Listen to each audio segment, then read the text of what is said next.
ജയശങ്കർ, കണ്ണൂരിലാണ് ഇതൊക്കെ സംഭവിക്കുന്നത് എന്നുള്ള ഒരു പ്രധാനപ്പെട്ട കാര്യം കൂടിയുണ്ട്. കണ്ണൂരിൽ കളം മാറുകയാണോ? കണ്ണൂരിൽ മാത്രമല്ല, സംസ്ഥാനത്തിന്റെ നാനാഭാഗത്ത് ഇതുപോലെ അൻവറിന് വിവരം കൊടുക്കാൻ പറ്റിയ ആളുകൾക്ക് വിവരം കൊടുക്കുന്നുണ്ട്. അതിന്റെ അർത്ഥം അൻവർ പാർട്ടി വിട്ടുപോകുമ്പോൾ അല്ലെങ്കിൽ പാർട്ടി മുന്നണിയുമായിട്ടുള്ള ബന്ധം വിച്ഛേദിക്കുമ്പോൾ ഇവരെല്ലാവരും അദ്ദേഹത്തിലൂടെ പോകുന്നതല്ല. അവരിൽ പലരും അദ്ദേഹത്തെ ഒരു ഉപകരണമായിട്ട് ഉപയോഗിച്ചു എന്നുള്ളതാണ്. അവർക്ക് മുഖ്യമന്ത്രിയോടും മറ്റ് പല വ്യക്തികളോടുള്ള കണക്കുകൾ തീർക്കുന്നതിന് ഇദ്ദേഹത്തെ ഉപയോഗിച്ചു എന്നുള്ളതാണ് യാഥാർത്ഥ്യം. പല നേതാക്കന്മാരുടെയും പിന്തുണയുണ്ട്, ചില പോലീസ് ഉദ്യോഗസ്ഥന്മാരുടെ പിന്തുണയുണ്ട്, ചില വ്യവസായികളുടെ, ചില പ്രവാസി മുതലാളിമാരുടെ ഒക്കെ പിന്തുണ അൻവറിന് മുമ്പ് തൊട്ടേ ഉണ്ട്, ഇപ്പോഴും ഉണ്ട്. അത് എത്ര നാൾ തുടരും എന്ന കാര്യത്തിൽ മാത്രമേ നമുക്ക് കൗതുകമുള്ളൂ.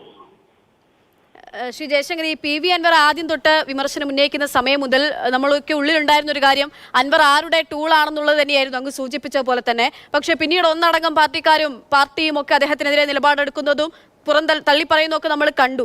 പക്ഷേ അതല്ല, ചിത്രം ഇനിയും വ്യക്തമാകാനുണ്ടെന്ന് മനസ്സിലാക്കേണ്ടിയിരിക്കുന്നു അല്ലേ? തീർച്ചയായിട്ടും അവര് അൻവറിനെ ഉപയോഗിച്ച് ഇങ്ങനെ പല കോമാളിത്തരങ്ങൾ കാണിക്കുന്നു എന്ന് മാത്രമേ ഉള്ളൂ. അത് ചെയ്യുന്ന ആളുകളുടെ ഉദ്ദേശം മറ്റു പലതാണ്. അവര് അൻവറിനെ നന്നാക്കാൻ വേണ്ടിയിട്ടും സംസ്ഥാനത്തെ ക്രമസമാധാനം മെച്ചപ്പെടുത്താൻ വേണ്ടിയിട്ടും ADGP മാറ്റാൻ വേണ്ടിയിട്ടും അല്ല. ADGP മാറ്റിയിട്ടൊക്കെയാണ്, പൊളിറ്റിക്കൽ സെക്രട്ടറിയെ മാറ്റാൻ വേണ്ടി പോലും അല്ല. അവരുടെ ലക്ഷ്യം മുഖ്യമന്ത്രിയാണ്.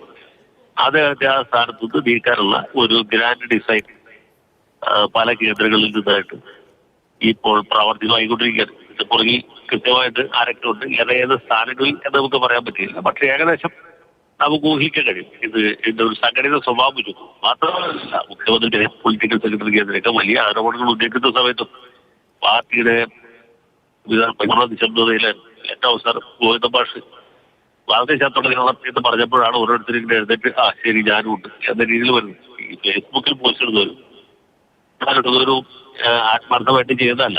അവര് മനമംഗം പിഴിയെങ്കും എന്ന രീതിയിലാണ്, ചോറംഗം കൂറിക്കും എന്ന രീതിയിൽ നിൽക്കുന്നവരാണ്. അപ്പൊ അതുകൊണ്ട് സത്യത്തിൽ പിണറായി വിജയനുള്ളേക്കാൾ കൂടുതൽ അൻവറിനുണ്ട്. അൻവറിനെ കൊണ്ട് ചെയ്യിക്കുന്നവരാണ് കൂടുതൽ. സ്വാഭാവികമായിട്ട് അത് തന്നെയാണ്. അൻവറിനെ കൊണ്ട് ആരാണിതൊക്കെ ചെയ്യിക്കുന്നത്? ആ ആള് എന്തായാലും നാരദൻ എന്നുള്ള പേര് നൽകിയാണ് AK ബാലൻ വിശേഷിപ്പിച്ചിരിക്കുന്നത്.